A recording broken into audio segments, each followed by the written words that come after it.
Buenas amigos, los recibo con una música linda. Bueno, este video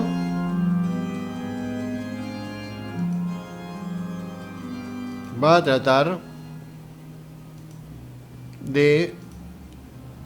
Estamos en un ciclo de videos que yo vengo haciendo hace bastante tiempo. Es lo siguiente. Tratan sobre la cultura católica. Es un libro que escribió el padre fundador de la Fraternidades y Agrupaciones Santo Tomás de Aquino. Y es el padre fundador escribió un libro que se editó aproximadamente en el año 2000 y ese libro se llamó La cultura católica, ¿verdad? A ver si lo tengo por acá. No lo tengo a mano para mostrarles cómo es la tapa, pero no importa, lo tengo en otra habitación.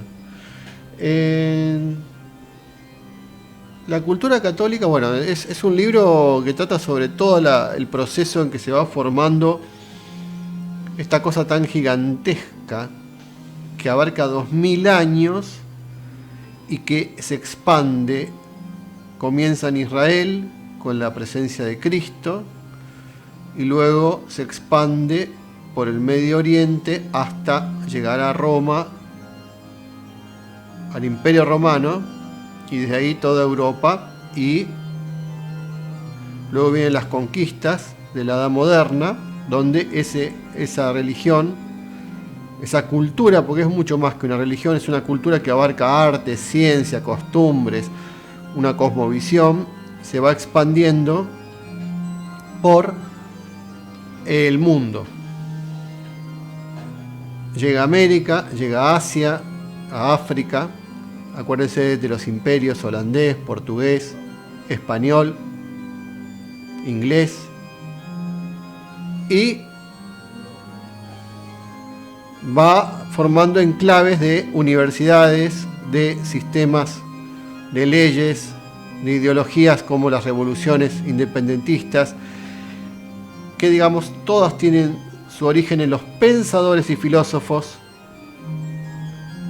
y escritores europeos, ingleses, alemanes, franceses, italianos, holandeses, y de ahí surgen esas escuelas de pensamiento, pero todos han mamado de la cultura católica, ¿no?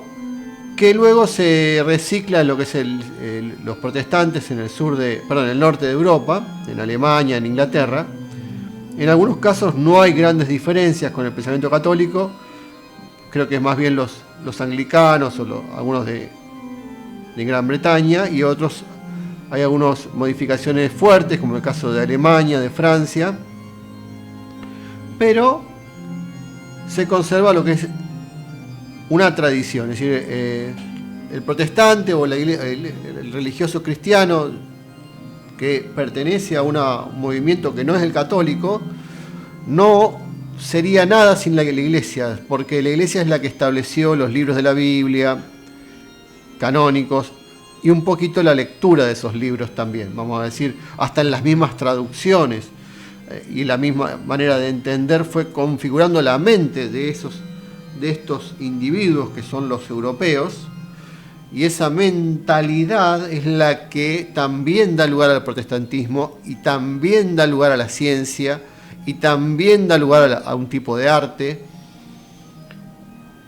Es decir, que nada escapa a esta impronta que son 1000 años, 1500 años de los monasterios, en donde todo pasaba por la iglesia. Todo. Nadie puede decir que puede volver al siglo I como si fuera un viaje en el tiempo, saltar y llegar al siglo I y decir: hola, acá estoy, acá me encuentro con Cristo, acá me encuentro con los apóstoles y no me interesa nada lo que pasó después. ¿Sabes por qué no puedes hacer eso?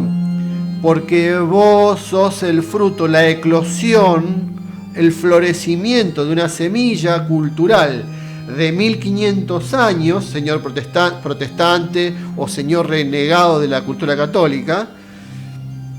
Usted es un católico, usted señor Nietzsche, usted señor Wittgenstein, usted señor ateo, usted positivista lógico, usted escéptico, usted Krishnamurti hindú, está marcado también por la cultura católica a través de los ingleses que estuvieron presentes con su pensamiento católico, que vos me dirás, bueno, pero ellos eran protestantes. Sí, pero ¿de dónde surgió el protestantismo? Es un tronco muy grueso del cual hay ramas y raíces, ¿no? Uno podría ver las raíces, el judaísmo, las culturas orientales, Egipto, el mazdeísmo. Uno va viendo esas raíces cada vez más profundas en las antiguas religiones y culturas. El tronco es el cristianismo, que es una sumatoria de todas esas cosas. Con la luz de Cristo, con su presencia, juntando y juntando y juntando todo lo que había de bueno, es rescatado por el cristianismo. No solo por los apóstoles, por San Pablo, sino por los padres de la iglesia. Y esto es lo que estamos viendo en estos videos. Este ciclo de videos lo que trata de... Yo ya hice varios años anteriores sobre las primeras etapas de Cristo y su nacimiento, su resurrección, los primeros apóstoles. Y luego llegué en los últimos videos, que si pueden ver en mi canal, Mariano Carucci se llama mi canal, como mi nombre. Van a poder ver los últimos videos, que son Tertuliano, un defensor de la fe frente a la cultura pagana. Es un filósofo romano. Luego tenemos a los padres griegos, en este caso San Justino Mártir. Hice un video que se llama Los griegos y el cristianismo. Digo, para el que quiere ver los videos anteriores, están ahí en mi canal. Y luego está un video sobre Filón de Alejandría, que vendría a ser un filósofo judío viviendo en Alejandría en el siglo I contemporáneo de Cristo, que, o sea, si bien no lo conoce a Cristo, no conoce el cristianismo, él es judío, sigue la Torá, sigue el Pentateuco, Génesis, Éxodo, los libros que él recibió de la tradición judía, y, bueno, interpreta esos textos a la luz de la filosofía griega, es decir, le da una estructura. El logos, la inteligencia griega, trata de inteligir la revelación. La revelación, por lo menos, del Antiguo Testamento. Por eso ese video le puse la filosofía de la Biblia. Se llama La filosofía de la Biblia y pongo Filón de Alejandría. Para el que quiera verlo, es muy lindo porque es el que conecta con este video. Yo voy a continuar ahora con Filón y voy a entrar en lo que sigue a Filón, que son los padres como Clemente y Orígenes, y los que se llaman como una fuerte influencia neoplatónica, ¿verdad? Es decir, vamos a pasar muy por encima de la filosofía neoplatónica para entender la influencia que tiene sobre el cristianismo. Es decir, no se entendería ni el cristianismo, ni la cultura católica, ni la civilización occidental, ni Europa, ni todo lo que de ello derivó, incluidos nosotros, latinoamericanos. Yo soy argentino. Todos los que ven videos pueden ser de Colombia, pueden ser de Venezuela, de Perú, de Chile, de Uruguay, donde sea que estén viendo, en España, y si vienen de otros países también. Todos estamos marcados por esta tradición. Entonces, no se entiende estos estratos geológicos culturales si no se entienden a la filosofía griega. Nosotros somos eso, somos griegos, somos cristianos, somos judíos. ¿Por qué? Porque tenemos en los estratos de nuestro cerebro, de nuestra mente, de nuestra sangre, metafóricamente hablando, y no metafórica, porque algunos tenemos ascendencia europeas. ¿Qué sucede? Bueno, entonces, si queremos conocernos a nosotros mismos, leyendo a Platón, leyendo a Plotino, leyendo a Clemente de Alejandría, me conozco a mí mismo. Pero me dirás, ¿por qué si ese hombre escribió en el siglo II después de Cristo, en el siglo III? ¿Qué tendré yo que ver con este muchacho que vivía en una ciudad ahí en Egipto, que no tiene nada que ver que yo nací en Bogotá, Colombia, o nací en Caracas, Venezuela, o nací en Santiago de Chile? ¿Qué tendrá que ver? Bueno, no debe explicar la historia de la humanidad, tiene que saber bien qué es lo que vino acá, quiénes vinieron acá, qué cultura trajeron, y es esa cultura, la cultura católica. Me dirá, yo soy protestante. Bueno, sos protestante, pero tenés que saber de dónde sale tu rama, porque vos sos una rama que se desprende ¿sí? de una tradición que tiene rupturas y continuidades. Rompés con algunas cosas, pero otras las continuás. No volvés al principio porque no podés. Como decía Gadamer, hay etapas del mundo donde uno nace y le pertenece a esa etapa del mundo. O sea, uno no puede desnudarse de todos sus ojos, de sus culturas, de sus miradas, y decir, bueno, ahora me voy a situar en el siglo I a.C. como si no hubiera pasado nada. No, porque vos sos el resultado sos la resultante de 2000 años o 3000 años, y eso no te los podés saltear porque vas a mirar con los ojos. Tu cerebro ya está moldeado desde que sos niño, tu gramática, tu lenguaje, que no es un detalle, porque es la manera de pensar, ¿viste? Cuando dice, yo quiero estudiar inglés, hay que pensar en inglés. Bueno, nosotros pensamos en castellano, y el castellano viene del latín, ¿verdad? Entonces somos romanos, somos latinos, de Roma, de la Roma, del Imperio Romano. Pero ¿qué pasa? Roma, el espíritu de Roma es griego, porque los romanos tomaron toda su cultura de los griegos. Lo más alto que tienen los romanos lo tomaron de los griegos. Entonces somos griegos. No, pero yo soy chileno, yo soy boliviano. No, sos griego. Ahora me dirá, no, pero yo soy aymara, soy mapuche. Bueno, por empezar deberías vestir así, hablar así, pensar así, y no pensás como un mapuche. Si vos agarrás cuando querés saber qué pasa con el espacio, ¿qué haces? Mirás a ver, haces una letanía, un canto y una rogativa para que te ilumine Guenechén o Quetzalcoatl o ¿cómo se llama el dios inca? Se me fue la... Bueno, ¿cómo se llama el inca? Bueno, se me fue el dios inca, perdón para los incas. Hoy no dormí, por eso estoy así. Bueno, o sea, vos vas a ir a la NASA, o vas a ir a la Agencia Espacial Europea a preguntar a ver qué pasa con tal meteorito, con tal estrella, con tal sol, que es el fruto de la ciencia que fue desarrollándose de la época de los griegos hasta los modernos, pasando por los medievales, que también hicieron sus aportes a la ciencia. Entonces, vos sos ese es tu tronco cultural, eso sos vos. Que me digas que te pones una ropita aymara, bueno, sí puedes ponerte un gorro colla y tocar el charango y hacer unos sonidos, pero todo eso es un adorno, es como, ni siquiera es una rama, es una hojita que sale al final del árbol y que más bien no es una hojita siquiera, porque no hay savia que corra por ahí. Lo que hay ahí es, yo diría más como cuando pones adornitos en el árbol de Navidad. Eso es el indigenismo. La gente dice indígena. Porque si bien hay fusión de culturas,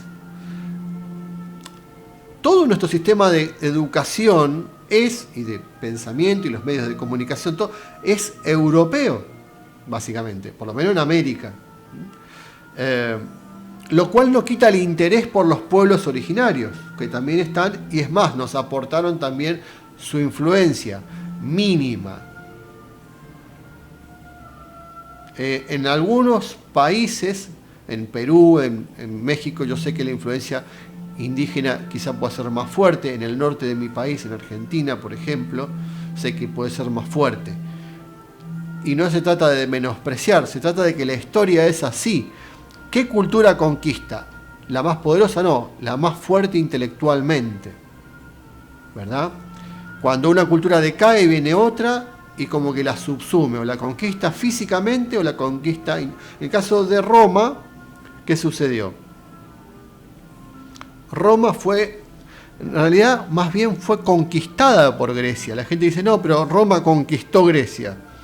No, porque en realidad los romanos no eran tontos y cuando vieron lo maravillosos que eran los griegos y descubrieron y sabían lo que eran en realidad, lo que hicieron fue asimilarlos lo más posible, es decir, tratar de rescatar. Se copiaron los dioses, se copiaron las costumbres, se copiaron la filosofía, se copiaron y la continuaron. Hubo filósofos y no llegaron nunca ni los alcanzaron a los griegos, mucho menos superarlos. Quedaron muy por debajo. Lo que aportaron los romanos fue un gran conocimiento de la agricultura, de los acueductos, la ingeniería. Eran muy prácticos y lograron mucho avance también en el derecho, porque el derecho romano hoy marca el mundo.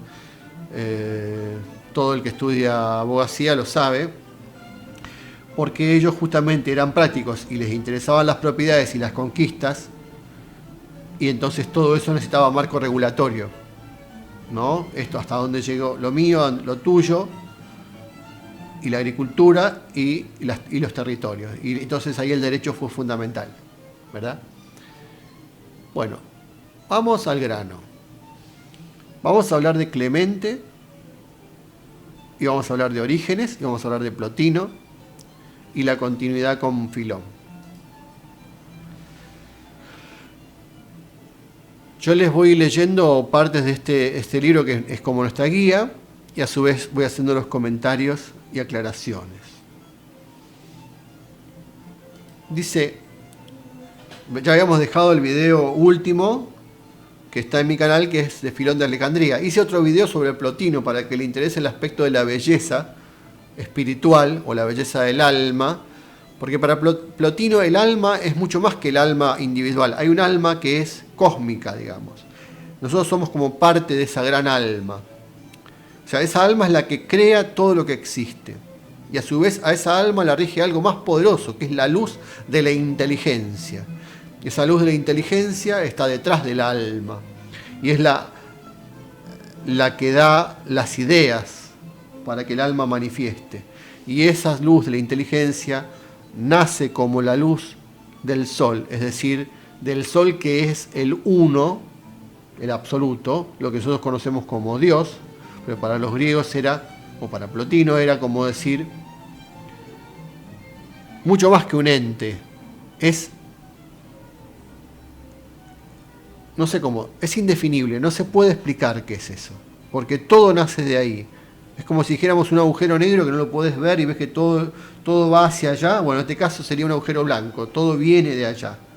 Ahora, nunca podemos entenderlo. Lo único que podemos llegar a entender es la inteligencia, que es como la luz que brota del uno, y esa inteligencia se refleja a través del alma que la contempla, en nuestra alma individual, ¿no? O sea, el alma cósmica de la cual formamos parte nos ilumina y podemos llegar a vislumbrar ese uno, ese absoluto, ese todo.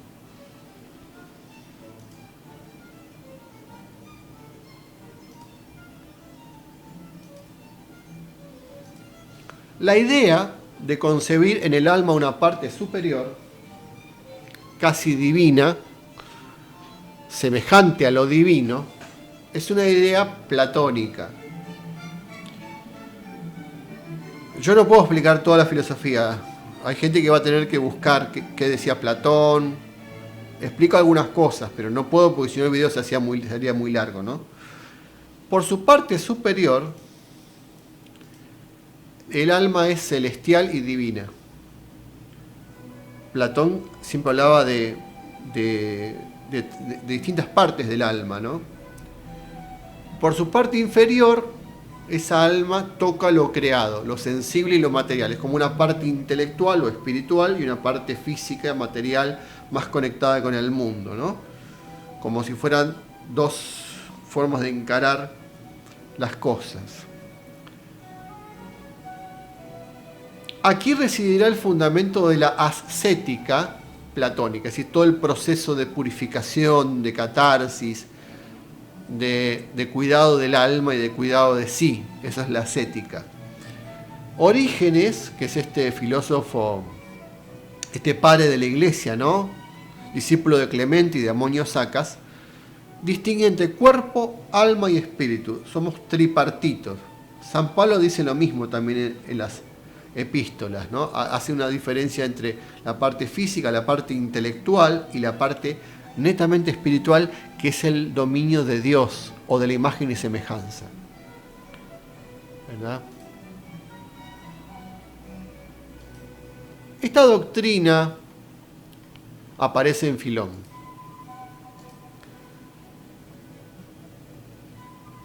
Dice, eso ya lo traté en el video sobre Filón de Alejandría, que se llama La filosofía de la Biblia. Lo pueden encontrar en mi canal. Dicho sea de paso, por favor suscríbanse si les interesa estos videos y les pido que aprieten la campanita para que les avise en el momento que yo subo un video y lo puedan ver. La forma que ustedes colaboran conmigo, porque yo no, esto lo hago porque tengo ganas, porque me gusta, es poniendo me gusta, es compartiendo el video en las redes sociales, con los amigos, con los grupos y suscribiéndose, porque cuanto más suscriptores tengo, más chances de llegada tengo también de que esto se difunda, ¿no? Bueno, gracias. Dice, esto aparece en Filón, esto de la forma tripartita. Y en San Pablo dice así, San Pablo, que el Dios de la paz os santifique plenamente y que todo vuestro ser, el espíritu, el alma y el cuerpo, dice San Pablo, ¿no? Esto, si quieren, les digo, la cita es de la primera carta a Tesalonicenses, capítulo 5, versículo 23.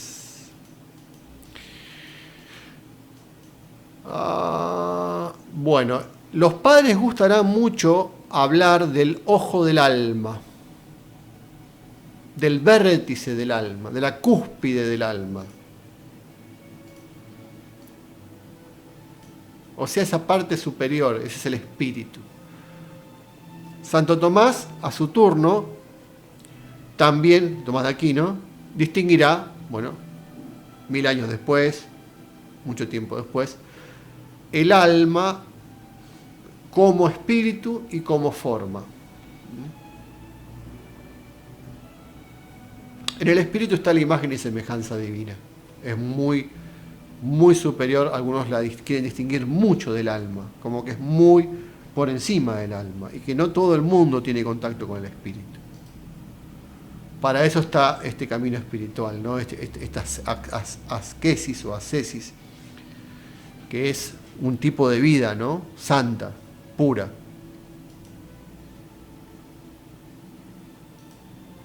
Había que dar todavía un paso más en este derrotero doctrinal de acomodación con el sincretismo filosófico religioso del helenismo y el judaísmo. Estamos hablando de la conexión que hay entre el helenismo, que sería la cultura griega de Alejandría, o sea, ya pasada la época ateniense, a eso se llama helenismo, a la etapa que viene después de Alejandro Magno, y el judaísmo.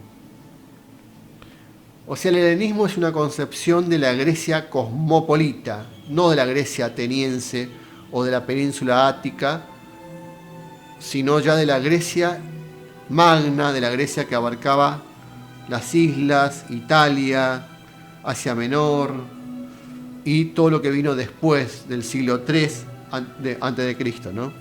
Había que realizar la síntesis sistemática de las filosofías platónicas, peripatéticas, o sea, de Aristóteles, y pitagóricas. Voy a tomar un matecito.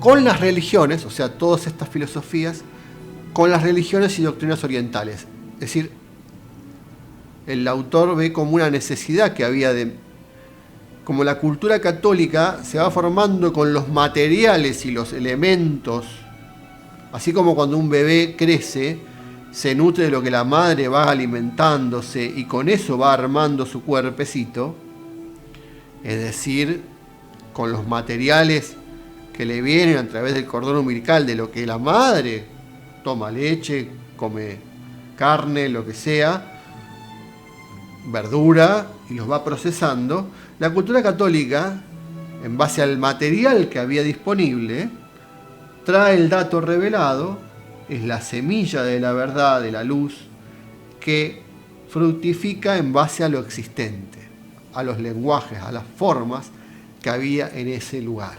Eso es la cultura católica. La cultura católica luego va a tomar también las formas. Fíjense que yo le hablé del indigenismo.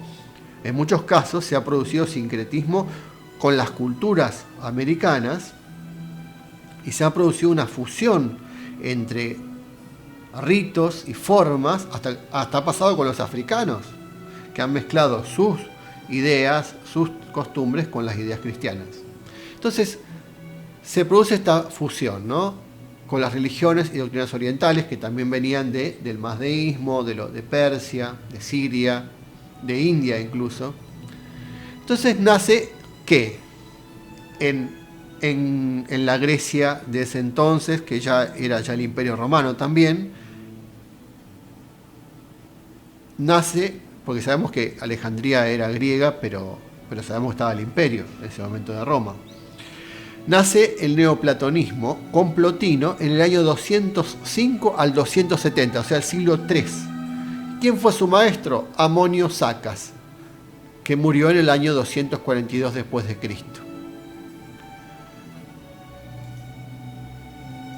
Que logrará influir de modo evidentísimo en el cristianismo.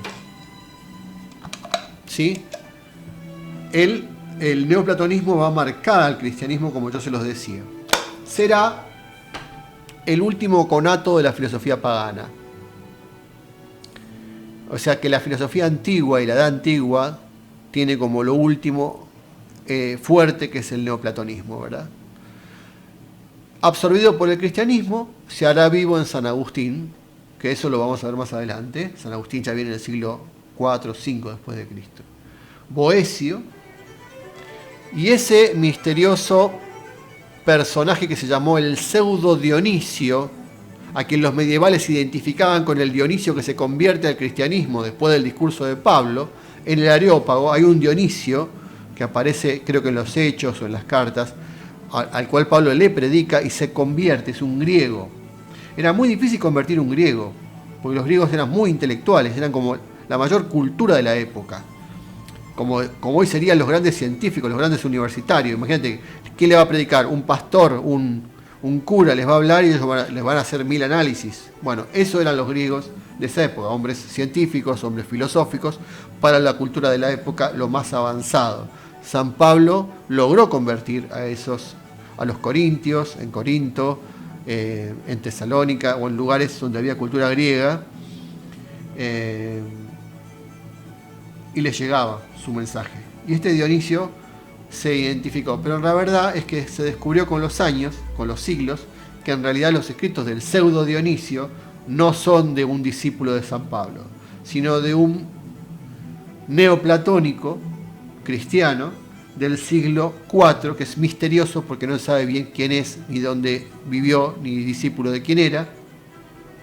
Son los misterios de textos tan antiguos, porque esto es siglo IV, siglo V, pero que su teología mística, su visión de los ángeles, sus descripciones que hizo, marcó toda la influencia de toda la teología y toda la mística católica de los siglos subsiguientes. Muchas de las cosas que hoy se creen y se tienen en el dogma en cuanto a la manera de concebir la fe, están marcadas por este pseudo Dionisio, pseudo porque no era Dionisio, sino que era un nombre, pero en esa época la gente pensaba, todos los padres iban diciendo que este era el mismo discípulo de San Pablo. Quizá eso le daba más, como decimos, jerarquía a lo que él escribía.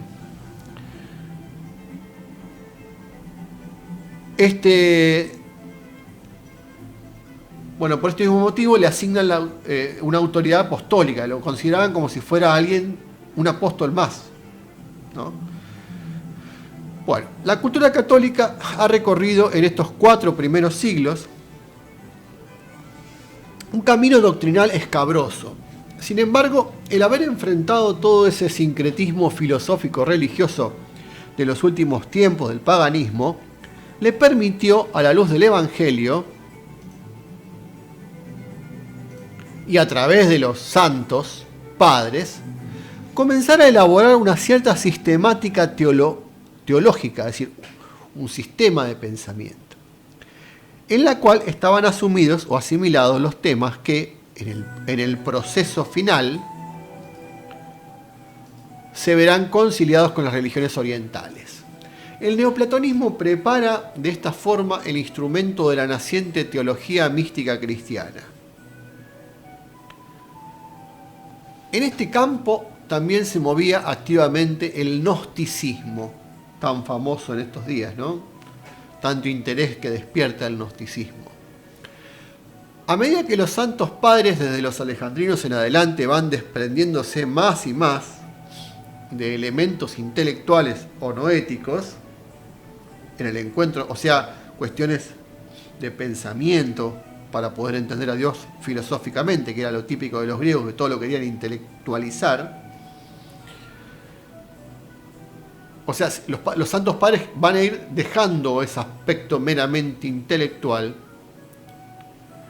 y le van dejando lugar al influjo del amor, que es la nota propia del cristianismo y lo que lo distingue de otras filosofías que había en esa época, incluido el hinduismo, el budismo, que eran más antiguos, que en muchos casos los filósofos y sabios y santos tendían a hacer explicaciones como el karma, la reencarnación, como la idea del ser cósmico, supremo. Todo tenía una cuestión muy explicativa, había que hacer una serie de purificaciones.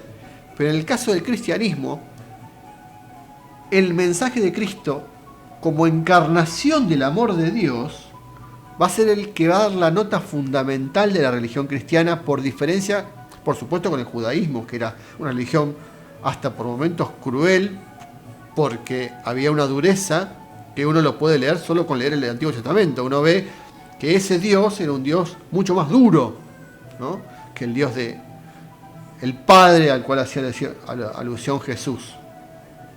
Entonces marca otra etapa y otra comprensión del mundo, y esa es la nota propia del ser cristiano, de la filosofía cristiana, de la teología, la manera de entender que el amor es como un norte de valores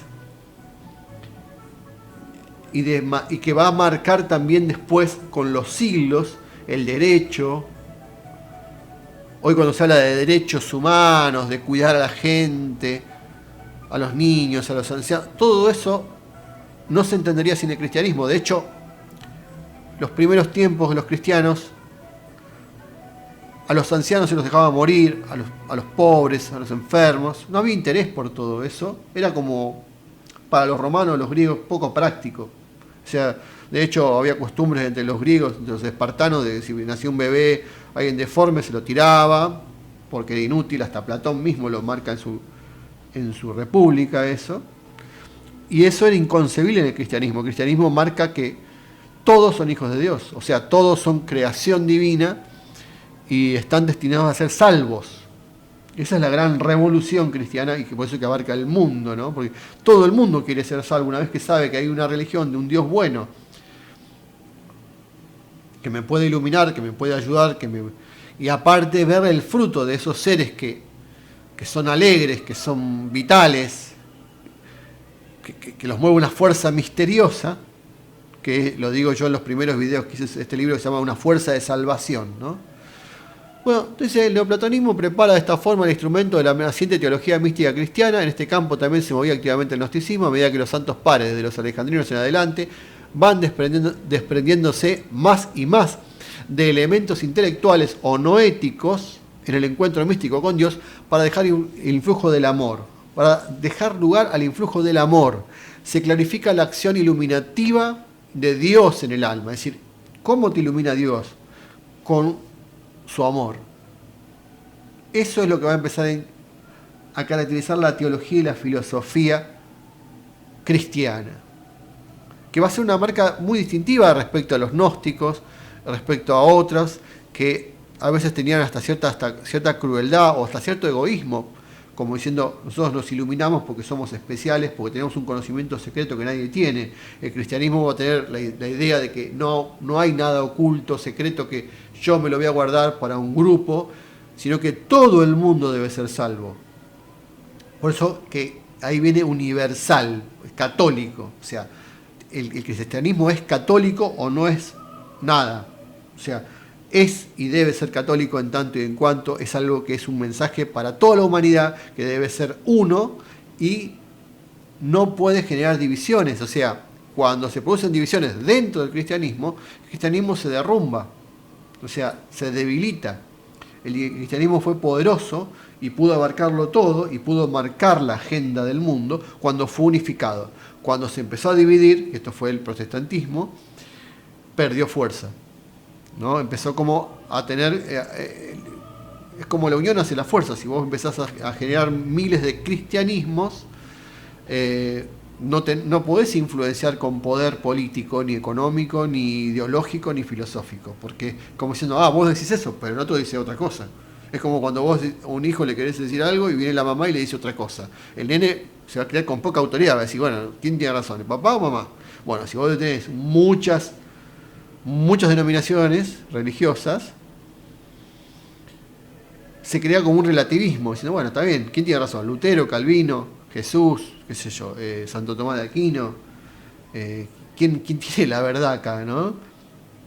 Y hoy en día la gente se ve muy mareada, porque ve que hay 800 millones de sectas cristianas y dice, bueno, está bien, no puede ser que todas pretendan tener la razón, para mí no tienen razón ninguna, entonces se vuelven ateos, escépticos, ¿no? Entonces va cediendo el nous es la inteligencia, esa cosa muy griega del pensamiento, frente a la fuerza del neuma. Y el neuma, es una palabra griega, hace referencia al espíritu, quiere decir soplo, ¿no? Cuando hablemos de neumático, queremos hacer referencia al aire, como los neumáticos que llevan aire, ¿verdad? Pero en este caso hablamos de lo espiritual. Paradójicamente el alma se hiciera más luminosa cuando va dejando de lado el intelecto, dando lugar al espíritu, ¿no? Y se vuelve más radiante, más vitalmente cognoscitiva. Es decir, que su inteligencia va aumentando en la medida que cede al espíritu. No por pensar más entiendo más, sino cuanto más humilde me vuelvo, o más me abajo, el espíritu toma fuerza. Y cuando el espíritu, que es Dios en mí, me influencia, me clarifica, me ilumina.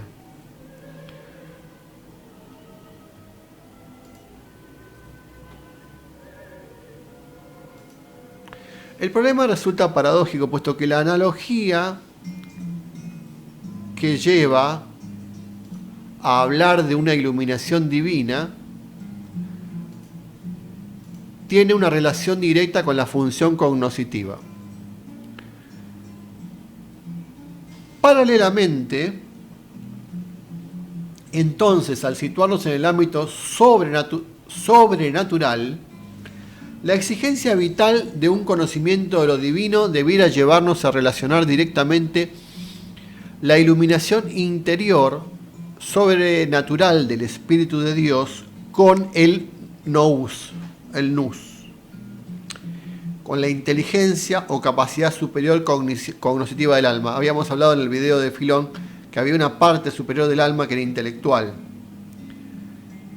que era la que dominaba sobre el resto, era la que tenía la comprensión de las cosas, pero había una parte más alta que era el neuma, el espíritu, que eso ya está en relación con Dios directa. Eso es desprendimiento de Dios, eso es como una parte divina del alma, como dijimos al principio, y eso es imagen y semejanza de Dios. Ya es como que está en la cima del ser humano, casi donde el ser humano ya es divino, ¿no? Entonces, al situarnos en el ámbito sobrenatural, La exigencia vital de un conocimiento de lo divino debiera llevarnos a relacionar directamente la iluminación interior sobrenatural del Espíritu de Dios con el nous, inteligencia o capacidad superior cognitiva del alma, tal como aparece expresada en Plotino. Sin embargo, en la mística natural plotiniana, acordamos que Plotino era griego y nada que ver con el cristianismo, ¿no? O sea, los cristianos tomaron de Plotino, pero él era griego y no era cristiano. Pero él hablaba del éxtasis intuitivo, como una captación superior que te agarraba en un momento de la vida, por lo menos a él le pasó, donde había como una conexión con esa parte superior del alma, ¿no? Es un éxtasis repentino, esa mística natural porque no es una mística religiosa cristiana, sino pagana, por eso se refiere a natural, no involucra lo divino tanto y cuanto como lo entiende el cristianismo. Es un éxtasis pasajero, ha superado las posibilidades de lo meramente intelectual, fruto de la conciliación sincrética. Sincretismo es unir dos tipos de pensamiento, ¿no? Filosófica, del platonismo, el peripatetismo, o sea, Aristóteles, y el pitagorismo con las religiones orientales. De toda esa sumatoria de Platón, Aristóteles, Pitágoras y las influencias orientales, surge esa síntesis o sincretismo plotiniano que después lo va a tomar el cristianismo. Por eso cuando a veces me vienen los cristianos a decirme, bueno, porque esta New Age o estos que son unos sincretismos y en forma despectiva, me causa mucha gracia porque ignoran completamente que el cristianismo es eso en su esencia y en su... Bueno, eso los protestantes no tienen ni idea de eso, por ejemplo. Digamos, quieren saltearse todo ese proceso, pero ese proceso es el que nos hizo lo que somos. Podemos negarlo, pero primero deberíamos conocerlo, ¿verdad?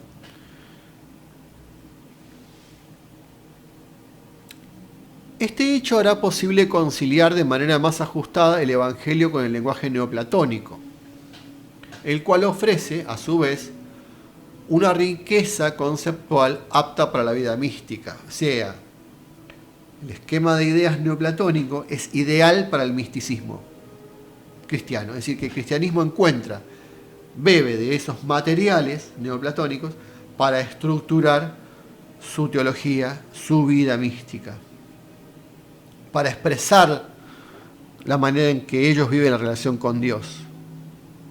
Aquí encontrarán los santos padres los modos de expresar la relación entre el hombre y Dios. Voy a poner los lentes porque no estoy viendo.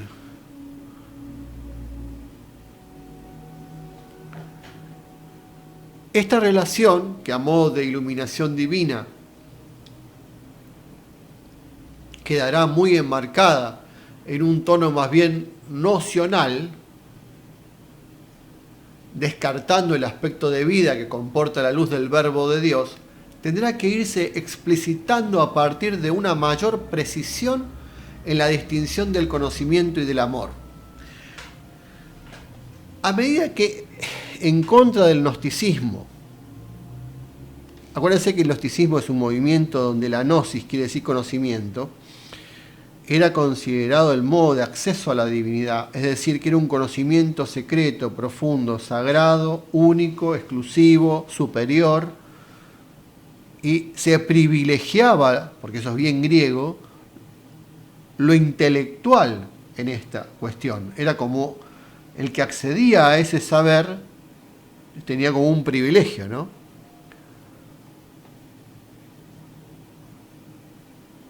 Acuérdense que el gnosticismo atraviesa toda la historia de la humanidad. Cada vez que hablamos de masonería, rosacruces, logias, teosofía, cualquier grupo, siempre detentan un conocimiento. O sea, ellos detentan incluso grados de ese conocimiento. Bueno, eso es el gnosticismo esencialmente, ¿no? También sucede en la cábala, por ejemplo. No todo el mundo tiene acceso a la cábala entre los judíos. Es decir, había algunos que las conocían más que otros, y en muchos casos era ininteligible porque estaba llena de cálculos y de fórmulas, como pasó con la alquimia, digamos, pasaba en las escuelas de misterios griegas, en Egipto, que vos para acceder a un maestro o a alguien que te inicie, vos tenías que pasar un montón de pruebas y aún así muchas veces nunca llegabas. Pasó con Pitágoras. Pitágoras quiso acceder al conocimiento egipcio y durante mucho tiempo, siendo que era un sabio, una persona muy avanzada y reconocida por todo el mundo, cuando estaba en Egipto, los mismos maestros egipcios se negaban a darle conocimiento. Creo que tuvo que pasar, no sé si 5 o 10 años o cuánto, pero hasta que le dieron la puerta de acceso al templo, donde él visitó ahí en Heliópolis o el lugar que estuvo en Egipto. O sea que siempre existe esa cosa de el conocimiento de unos pocos. Y entonces, ¿qué pasa con el cristianismo con esto? A medida que en contra del gnosticismo los santos padres desplazan la capacidad intelectual natural cognoscitiva del alma por el orden del amor, es decir, los padres empiezan a correr la cuestión de intelectual. Es decir, acá hay algo más importante que saber y entender, y es que es amar. Es decir, ¿qué es el cristianismo? Amor. Ante todo es eso. Y ese amor es el que te va a dar comprensión intelectual. Pero no al revés. No es porque sepas mucho, estás salvo. Ahí vienen las obras. Vos tenés que obrar con el amor. Y eso te va a dar luz. Bueno, después quiero explicarles algo referido a esto de la naturaleza del amor y la manera de conocer a Dios. Pero bueno, lo voy a explicar después. Dice, a medida que en contra del gnosticismo los santos padres desplazan la capacidad intelectual natural cognoscitiva del alma por el orden del amor, se establece otro ámbito de conocimiento que apunta a lo místico. Esa es la mística cristiana, es la fusión total con Dios, ¿no? Pero a través justamente de ese amor total por Dios. Eso se va a ver muy claramente en San Agustín.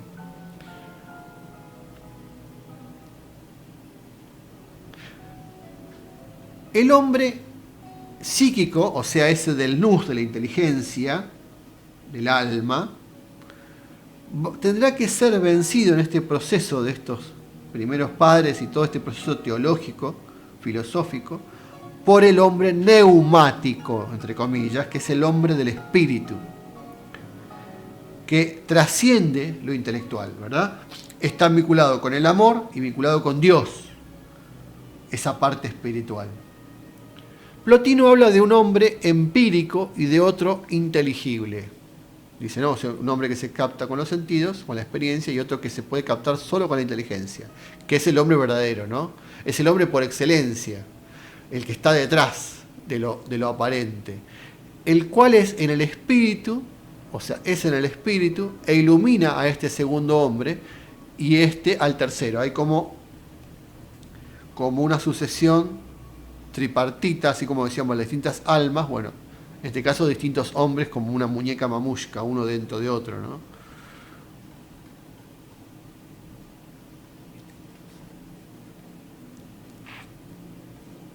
Aunque haya similitud terminológica,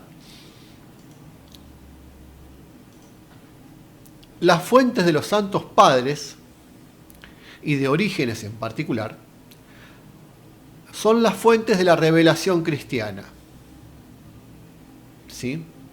O sea, ellos beben del Evangelio, de las cartas y de los textos. Había más textos también, no solo lo que estaban en la Biblia. Acuérdense de los evangelios apócrifos y muchas otras cosas. Pero bueno, esa es la revelación. Pero básicamente los textos que la Iglesia va aceptando como los canónicos, como los aceptados que hoy conocemos en la Biblia, ¿no? Eso es la revelación. Aquí hay una distinción fundamental entre Plotino y los santos padres.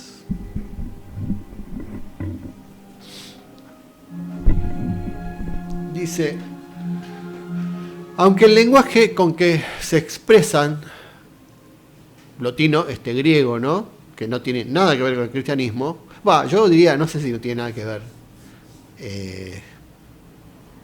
¿Cómo saber si no tiene nada que ver? Bueno, por los textos que escribió. Obviamente no habla de Jesús, no nada. Pero ¿hasta qué punto no pudo haber recibido ya en el siglo II y III una mínima influencia, yo diría, atmosférica, etérica, vibratoria, energética, y hasta por algún otro lado, ¿no? Así como Amonio fue el maestro de Orígenes y fue maestro de Plotino, ¿qué? ¿Nunca se vieron en la calle? Sí, vivían en el mismo lugar. ¿Hasta qué punto Plotino no recibió ninguna influencia cristiana? Sabemos la influencia de Plotino en el cristianismo, pero ¿cómo me pueden probar a mí de que no había ninguna conexión ni nada que influyera en el neoplatonismo por parte del cristianismo? Lo dejo picando para el que quiera, me hace un comentario en YouTube o en Facebook o donde quieran, ¿no?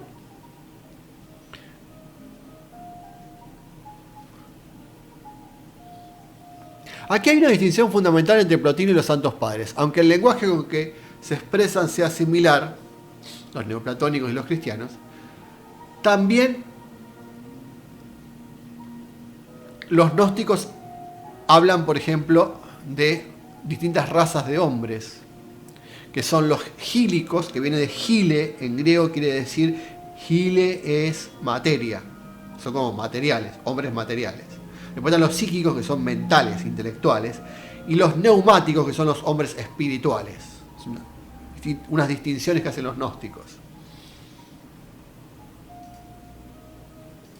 Los santos padres se esfuerzan por asumir esta concepción neoplatónica para situarla en los límites de la revelación evangélica.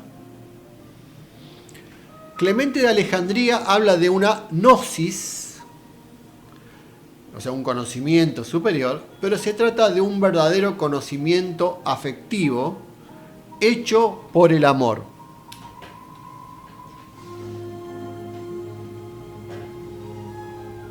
Fíjense qué interesante en Clemente, el siglo II,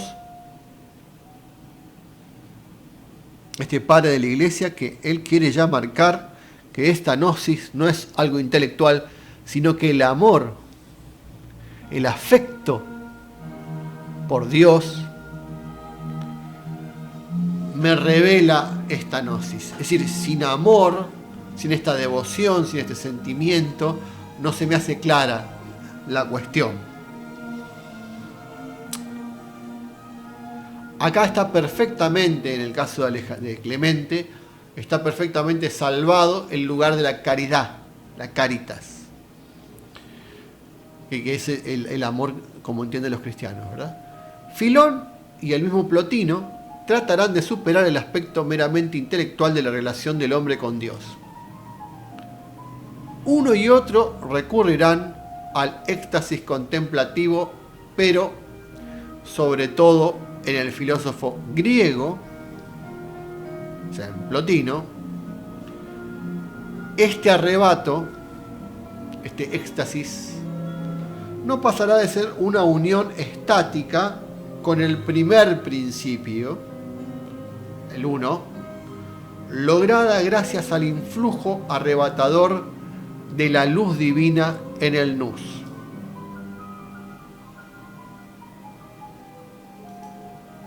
Este arrebato no pasará de ser una unión estática con el primer principio, lograda gracias al influjo arrebatador de la luz divina en el nous. Es decir,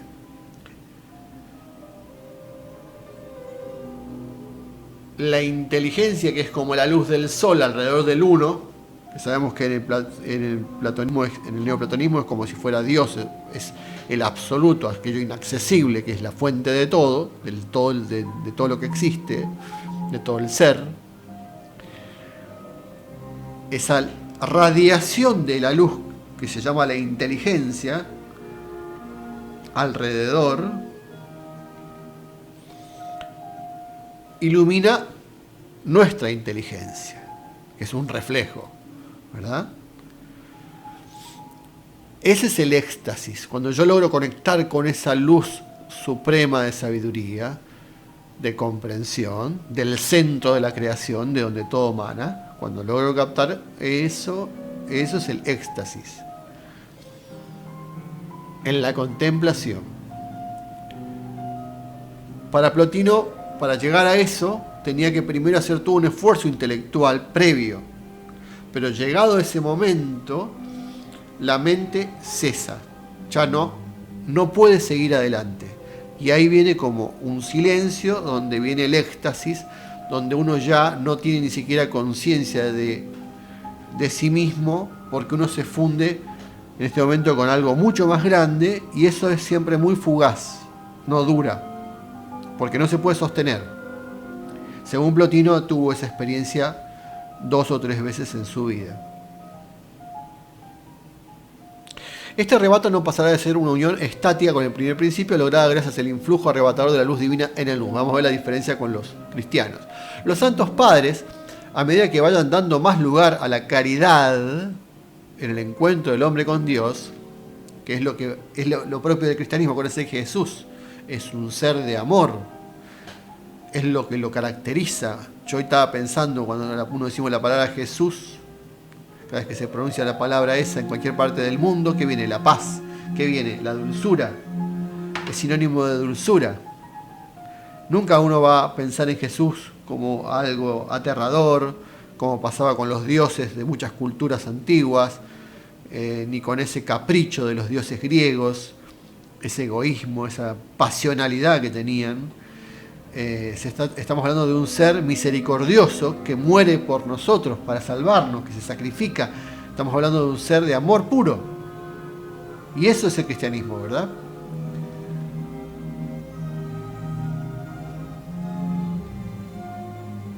Dice, los santos padres, a medida que vayan dando más lugar a la caridad en el encuentro del hombre con Dios, se irán apartando de esta terminología de la inteligencia, ¿no? Entonces ya, para los santos padres, el nous sin el amor no tiene sentido. O sea, la inteligencia, si no la ilumina el amor, no tiene acceso a la verdad ni a Dios. Y acá surge la palabra ágape, que es una palabra bien, es griega, pero bien del cristianismo, que es este amor espiritual, ¿no? Del ágape surgirá el aspecto, que es distinto al eros, que era más vinculado a lo pasional, a lo sexual. El ágape surgirá el aspecto formal, merced al cual Dios, en último caso, infundirá aquella vida divina que es luz de los hombres. O sea, mediante ese amor viene la luz y la vida. Dios se hará presente al alma por la gracia o el conocimiento fugaz y repentino del éxtasis místico. Repito, Dios se hará presente al alma por la gracia, que esta palabra gracia para mí es la fundamental, que después la va a desarrollar mucho San Agustín, ¿no? O el conocimiento fugaz y repentino. Yo tengo un video de San Agustín, si lo quieren buscar, que se llama Vida de San Agustín. En mi canal está, y van a ver que hay una parte donde yo describo lo que es la gracia, porque lo hago un video en vivo y me pregunta alguien, ¿qué es la gracia? Y la explico, y creo que para mí es lo mejor que tengo en ese video, y yo diría casi una de las mejores cosas que tengo en mi canal. Así que si pueden buscarlo, no es por una cuestión de egocentrismo o de soberbia, le digo porque en ese momento yo sentí que cuando estaba explicando eso, había como algo que me arrebataba de, no sé, algo especial sentí. Yo creo que eso es la gracia. Y bueno, búsquenlo, se llama La vida de San Agustín, y más o menos en el minuto 16, no sé en qué parte, hablo de la gracia. Igualmente yo voy a seguir haciendo videos y vamos a llegar al tema de San Agustín. Después de este video voy a hablar sobre las costumbres, que la cultura cristiana cambia las costumbres paganas, las romanas, las griegas. Es terrible lo que se llama la inculturación, ¿no? La cultura católica cambió las costumbres del mundo, a donde fue, generó una influencia, marca la agenda, ¿no? Marca el destino de las naciones. Dios se hará presente al alma por la gracia o el conocimiento fugaz y repentino del éxtasis místico. El neoplatonismo y la revelación se encontrarán. Acá unimos la filosofía griega con todo ese sincretismo de cosas, platonismo, Platón, Aristóteles, Pitágoras, estoicismo, junto con la revelación, ¿no? y yo ya lo expliqué en los videos anteriores, ¿qué hace esta filosofía griega? Sirve para explicar, en términos culturales, en un lenguaje intelectual, explicar todo ese misterio de la fe.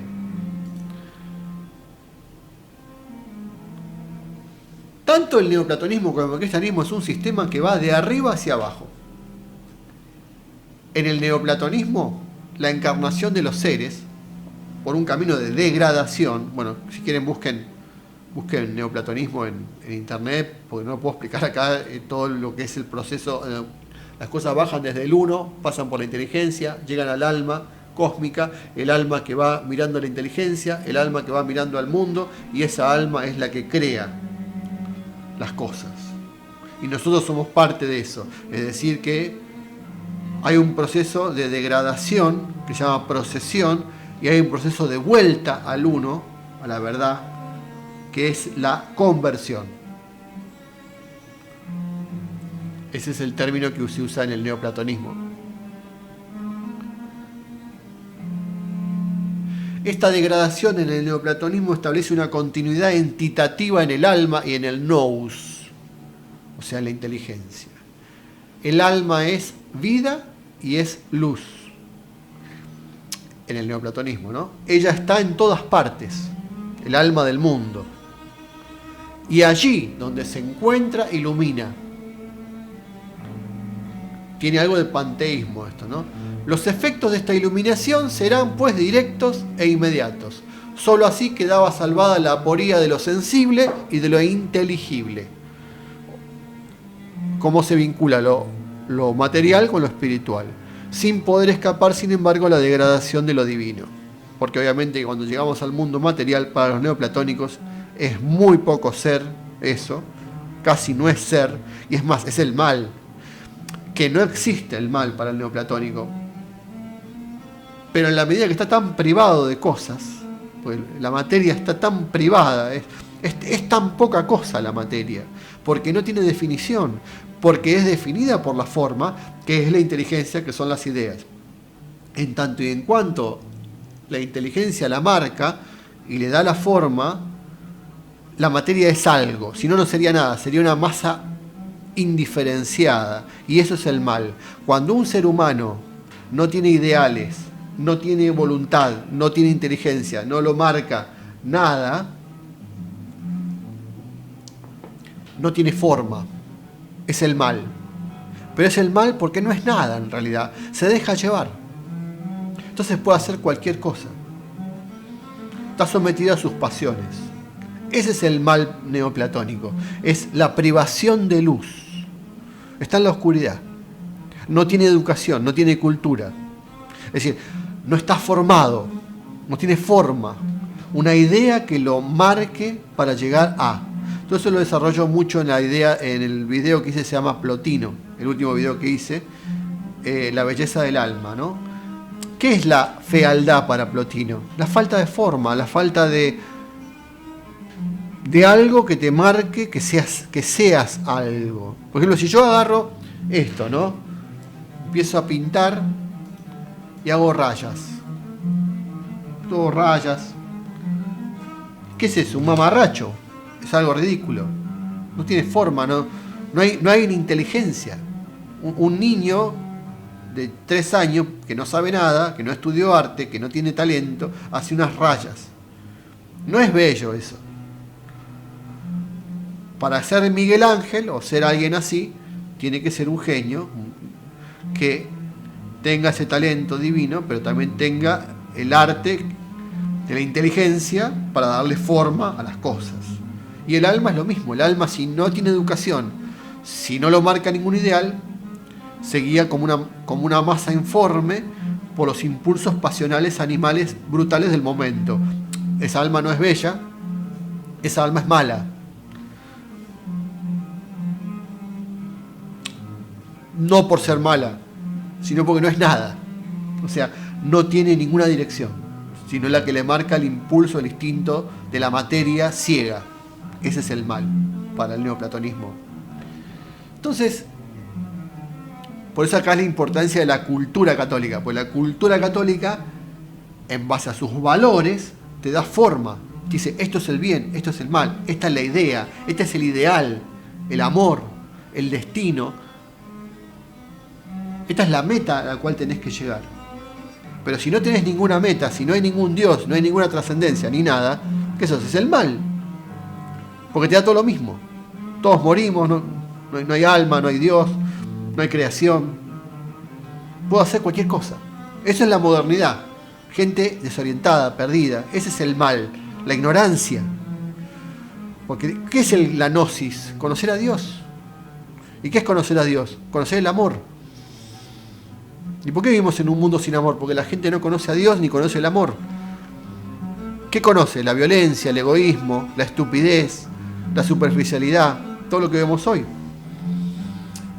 Almas sin forma son el mal.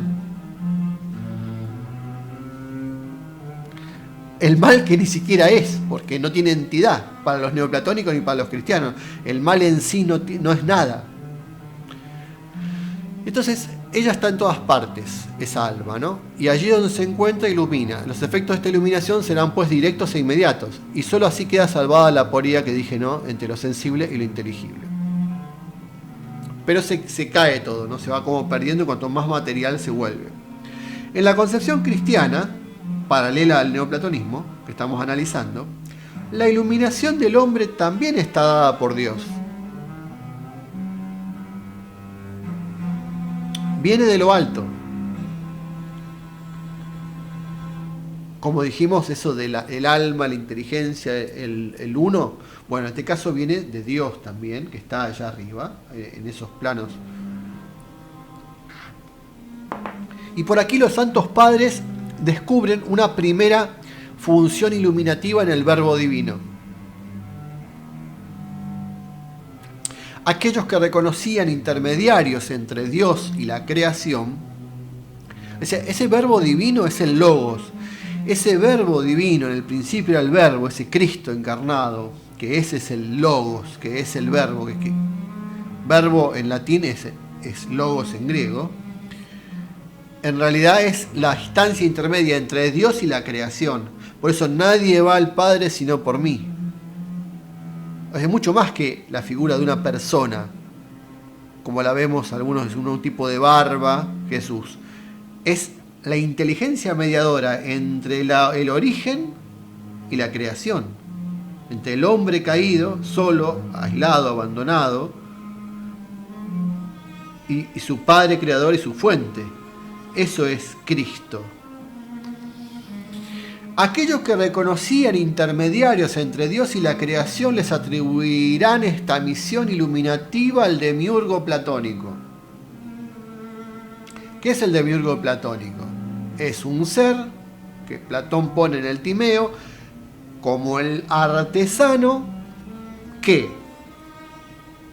va a utilizar los elementos de la creación, que son la tierra, el agua, el aire y el fuego, los 4 elementos.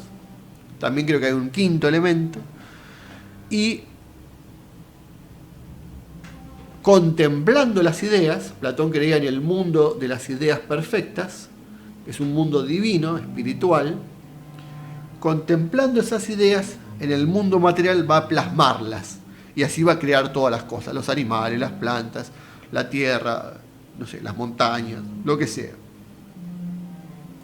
Ese demiurgo, después algunos posteriormente lo van a ver como jerarquías creadoras, como ángeles, como entidades, como dioses. En este caso, ese demiurgo va a ser el Logos, la inteligencia divina, ¿no? El Logos que Filón le llamaba Logos, o que los estoicos le llamaban razones seminales. Seminales viene de semilla. Son esas ideas que vienen de la inteligencia cósmica y que están metidas en todas partes. Y de esas semillas crecen las cosas. Pero son ideas en el fondo. Y de ahí tiene esta concepción aristotélica de que para conocer algo tengo que conocer la idea de la cosa, no lo que veo, sino lo que la cosa es en esencia, su idea, que la saco con el intelecto pasivo y el intelecto activo. No sé si conocen la teoría del conocimiento de Aristóteles, ¿no? Veo el objeto, veo un perro, el perro se refleja en mi intelecto pasivo. O sea, la imagen, la entelequia, el fantasma, es una imagen que va, se graba en mí, se refleja en mi intelecto pasivo. Y el intelecto activo, que es como la otra parte de la inteligencia, dice Aristóteles, extrae de ese fantasma vacío, tonto, una idea que está dentro, se llama, o sea, el qué, la quiditas. Esa idea está metida ahí, la extrae, la abstrae, y así se forma el pensamiento. O sea, perro. Y esa palabra después la uso para otras imágenes iguales que veo y digo, esto es un perro. Bueno. La creación les atribuirán esta misión iluminativa al demiurgo platónico, al logos filoniano, a las razones seminales de los estoicos, a la participación emanativa del nous plotiniano. Todas las formas en que las distintas filosofías ven lo mismo, ¿no? Una inteligencia, algo mediador entre lo supremo y lo inferior. En todos los casos, una verdadera iluminación que no podrá ser ajena, en algunos casos, a ciertos modos de panteísmo, dice el autor, ¿no? En Platón, claro, porque en el fondo es como que Dios está presente en todo, ¿no? En Platón esta iluminación será divina, puesto que el demiurgo es divino.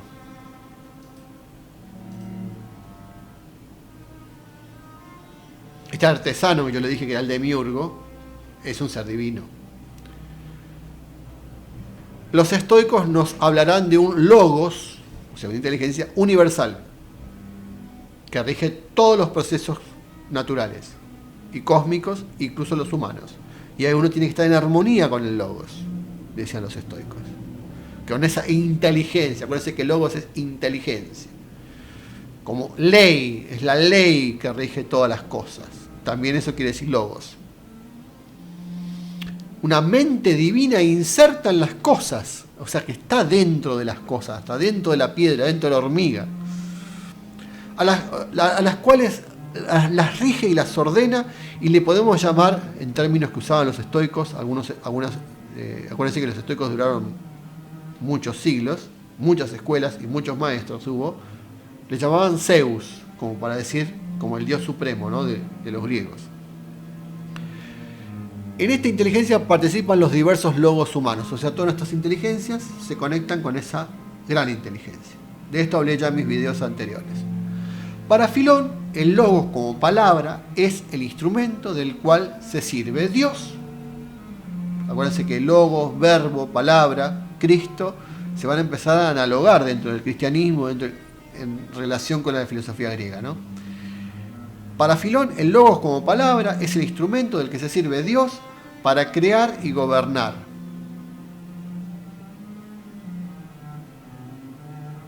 Y en este sentido, le está de alguna manera identificado.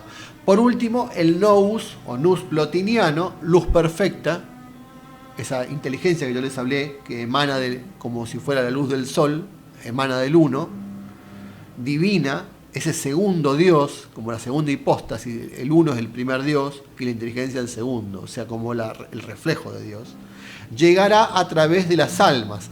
O sea, esa inteligencia que veía Plotino es como cuando Dios, o sea, el uno, se quiere conocer a sí mismo, porque como es absolutamente simple, tiene que dividirse en dos. Y cuando se divide para conocerse en la autoconciencia, ahí nace la inteligencia. Ese es el nacimiento de la inteligencia como esa cosa suprema que el alma tiene que alcanzar para poder entender de dónde viene todo y a dónde va todo, ¿no? Llegará a través de las almas a comunicar su luz.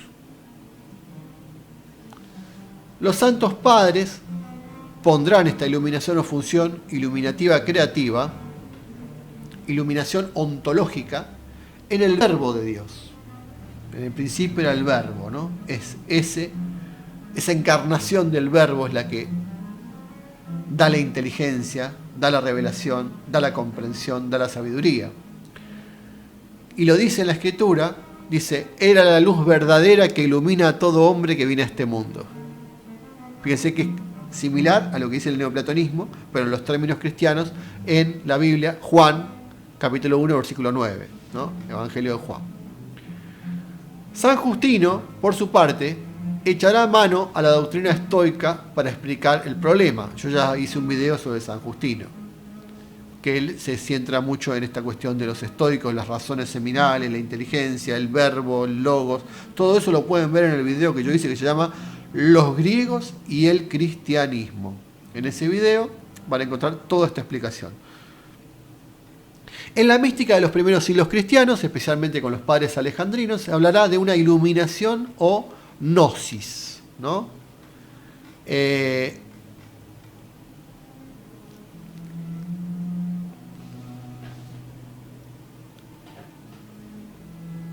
es esta gnosis? O sea, ¿por qué hay como una gnosis? Que es un conocimiento superior. O sea, eso lo toman de los gnósticos, ¿no? Pero en esta iluminación, ¿sí?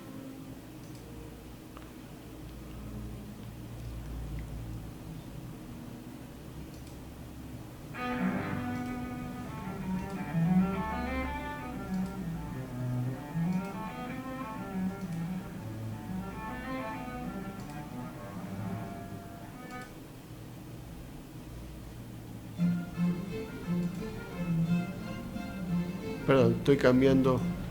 Dice, en esta iluminación, perdón, ¿dónde estaba? Esta gnosis, que se hace contemplación de lo divino, como verlo a Dios, como ver su luz, su resplandor, su sabiduría. El nous, o la inteligencia, eso es muy típico de los griegos, para los padres, como orígenes, los padres cristianos, va poco a poco siendo desalojada esta cuestión por el orden perfectísimo y superior de la caridad. Eso que hablaba yo del ágape, del amor previamente, ¿no? Se ha logrado de este modo rescatar los datos, entre comillas, es decir, toda aquella cosa que viene del pensamiento, de la luz natural, de la inteligencia, de los griegos, de la filosofía pagana, todo aquello que puede conciliarse con la revelación cristiana, es decir, la revelación del Antiguo y del Nuevo Testamento, de las cartas, de los evangelios. Todo aquello que los teólogos veían, los padres veían rescatable, lo tomaban y depuraban las interpretaciones erróneas, o sea, todo aquello que veían en los griegos que no era acorde con la revelación, ¿sí? O sea, la vara de medida siempre, o sea, no se podía aceptar cosas de la filosofía pagana o griega que no estuvieran en armonía con la revelación.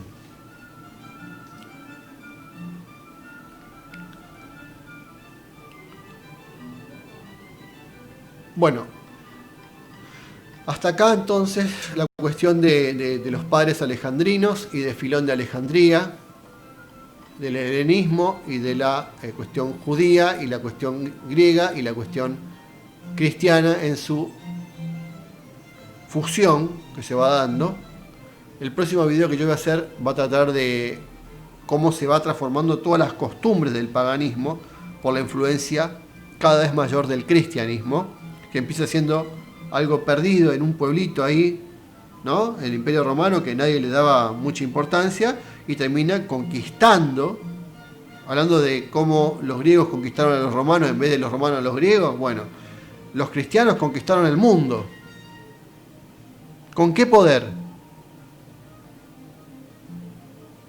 El poder espiritual, de Dios, de la luz.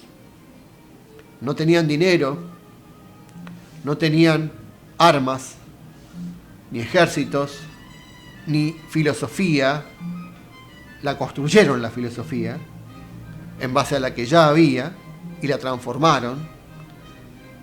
Y eso es la semilla del espíritu. Cuando yo siembro la semilla del espíritu en mi alma, florece. Y puedo llegar a ser un santo, puedo llegar a ser un gran hombre, una gran mujer.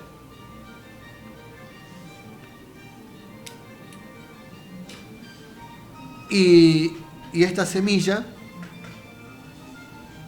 fue fructificando allí donde llegó y generó esa gran cultura, como decía al principio del video, la cultura europea, cristiana, occidental, la civilización. Me dirán, ¿tiene defectos? Probablemente, porque son humanos. Los humanos somos seres caídos. Somos hijos del pecado original. Ese pecado significa la separación con Dios. No estamos unidos a Dios, estamos buscándolo a Dios. Estamos buscando reconciliarnos, religarnos. Eso es la religión. Es un proceso buscando la misericordia, buscando la gracia. Pero el mínimo descuido nos hace caer de nuevo en esa materia indiferenciada, como dirían los neoplatónicos, en esas pasiones, esas cosas animales, esas cosas sin forma, sin dirección, sin voluntad. Ese es el pecado, ¿no? Dejarse llevar, la falta de una dirección, que es lo que les pasa hoy a la juventud. Yo veo eso en la juventud. No tienen un molde, una forma, una idea. Cuando hacen drogadicción, delincuencia, lo que están haciendo está mostrando el mal porque en realidad no tienen un norte ni nada que les dé forma, no tienen formación, no están formados. ¿Qué es forma? Viene de eso quiere decir idea en griego. Idea quiere decir forma en griego. O sea, no tienen un patrón. Eso es la educación. El niño no puede solo definir su educación. El adolescente no puede decir yo hago esto porque me nace. Tiene que haber un patrón hasta los 15, hasta los 18, hasta cierta edad tiene que haber alguien que le diga, mira, seguí por acá. Este es el yugo, este es el camino. ¿Sí? Una vez que está formado y con buenos valores, puede dar buenos frutos y después tomar decisiones, ¿no? En base a esa formación.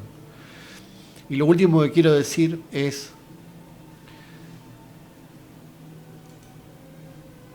yo hablé del amor porque en realidad, cuando estudiaba filosofía medieval hace años atrás,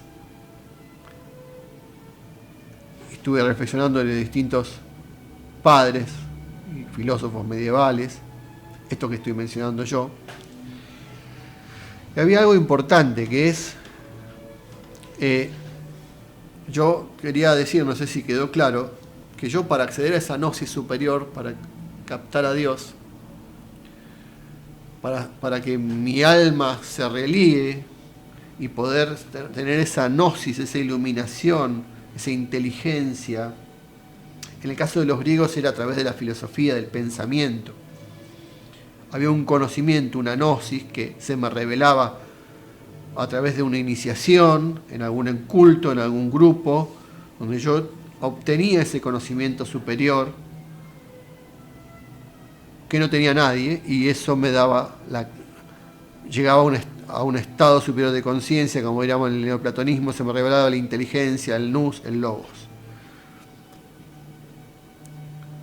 Pero en el cristianismo hay una nota distintiva, que es lo que recién señalaba, que es que en realidad, ¿cómo llego a Dios? ¿Cómo lo comprendo? ¿Cómo me uno a Él? ¿Cómo hago la mística, esa unión? Bueno, primero tengo que saber cuál es la naturaleza de Dios. Y el cristianismo dice que la naturaleza de Dios, y lo dice San Juan y también los apóstoles, es el amor. Es un ser de amor que da a su Hijo único como sacrificio que crea por amor, que perdona siempre, que es infinitamente misericordioso y amoroso. Con un amor que jamás vamos a poder comprender, porque supera toda comprensión.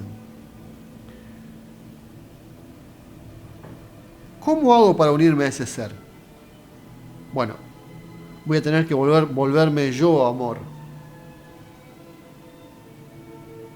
En la medida que yo sea un ser de amor y más me parezca, como el platonismo, imagen y semejanza, es decir, a la idea, yo, copia acá, mala copia física, creación humana caída, por la gracia puedo recuperar mi imagen y semejanza, y en el espíritu, en el neuma, lo neumático, está el amor. Es decir, en mi naturaleza superior es de amor. En mi naturaleza superior hay amor, es amor, ahí soy amor. Puedo pedir luz para que ese amor crezca en mí y se manifiesta en las acciones, en las obras. Es decir, el catolicismo es de obras. No existe la filosofía sola, la lectura, la sola fe, la sola escritura. No, es acción. O sea, yo tengo que plasmarlo. No existe la predestinación, todos ya...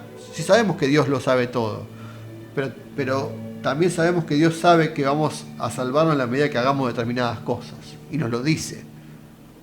Si no las hacemos, pecamos de omisión, es decir, obras de amor. Esas obras de amor nos vuelven más amorosos. En la medida que somos más amorosos, nos vamos transformando el alma. Y nuestra alma se va haciendo más afín a Dios, más cercana. Ese es el éxtasis místico. No se logra solo con la gnosis revelada y yo tengo el conocimiento superior, la filosofía intelectual. Sino que yo, en la medida que me hago similar, me parezco más a Él, tengo la posibilidad de acceder al conocimiento de Dios. Esta distinción es lo que va a hacer la diferencia entre el cristianismo, es decir, la filosofía medieval y cristiana, y la filosofía pagana o griega, donde no entiende esta dimensión del amor porque no tuvo a Jesús. No hubo ningún maestro entre los griegos que hablara del amor, por lo menos como Jesús lo hizo, aunque sí se hablaba, en Pitágoras, se hablaba de buenos valores, muy elevados, muy bellos. Por eso hay compatibilidad con los griegos. En Platón también. Pero había cosas crueles, había cosas como frías, como intelectuales. No tenían esa fuerza que tenía el mensaje crístico, ¿no? Es un mensaje que transforma los corazones y se expande como si fuera un reguero de pólvora. De pronto todo el mundo es cristiano. En pocos siglos, y no fue por la fuerza y la violencia, porque ellos obraban en función del amor. Es decir, como es la gente veía, decía, míralos cómo se aman, miren lo que hacen con los enfermos, con los pobres. Hay una película que se llama Hermano Sol, Hermana Luna, se las recomiendo, la mejor película que hay sobre San Francisco de Asís, hecha por un italiano, Franco Sefirelli, de 1970 y pico. Es hermosísima. Claro, uno dirá, tiene como un elemento un poquito izquierdista, porque está el tema de San Francisco que era pobre, ¿no? Y que amaba a los pobres y la pobreza. Pero el que entiende eso no entendió nada, porque San Francisco es del siglo XI, donde no existía ni el marxismo, ni ninguna de esas cosas.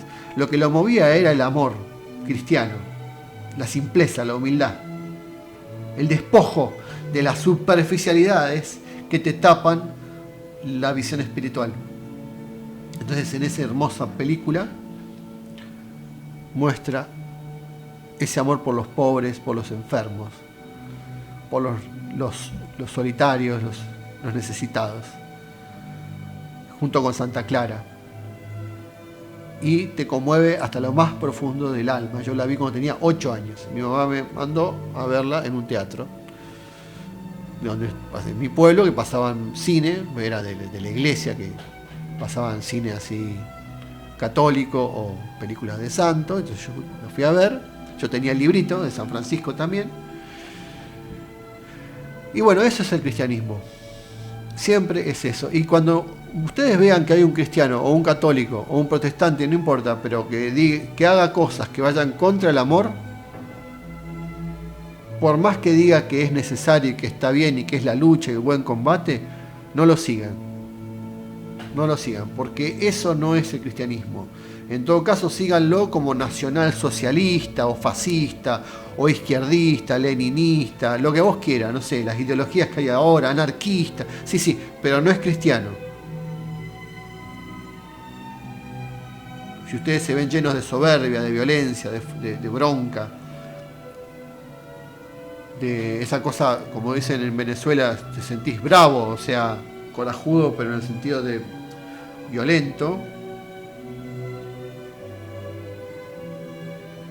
sobre todo contra un hermano, contra un hijo de Dios, aunque esté en la oscuridad, aunque no vea las cosas, no sos cristiano.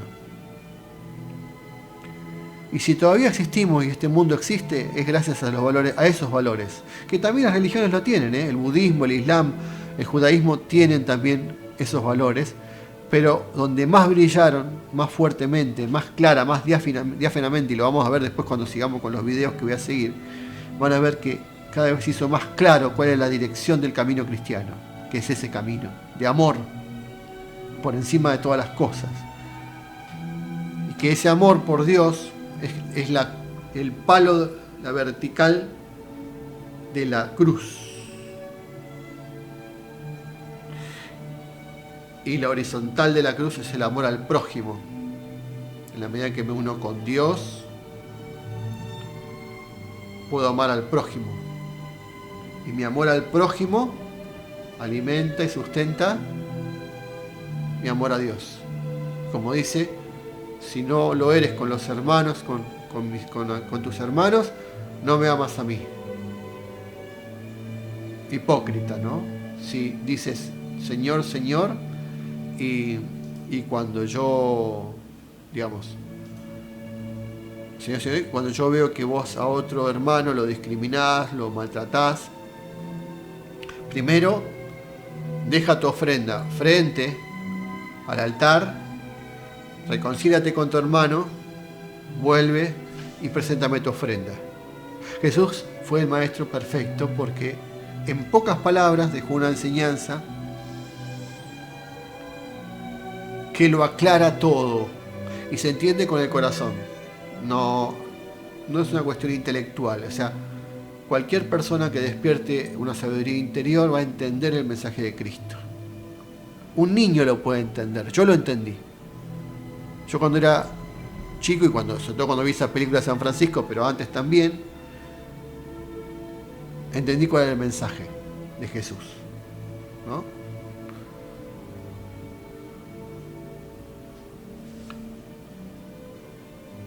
Perdón por tan largo video, lo dejo acá. Gracias. Dios los bendiga a todos. Esperemos salir pronto de esta situación mundial. Nunca pierdan la fe, la esperanza y la caridad, las 3 virtudes del cristiano. La fe, la esperanza y el amor, que es la caridad. Y el amor es la más alta, ya lo dijo San Pablo. Es muy importante eso. Dice, la fe y la esperanza pasarán, pero el amor no pasará, porque el amor es Dios. Disculpen la barba, parezco un mujik ruso o no sé qué, porque, bueno, es la cuarentena. La próxima espero salir más prolijo. Compartan, por favor, esto. Den me gusta. ¿Cómo es? Hagan que esto llegue, ¿no?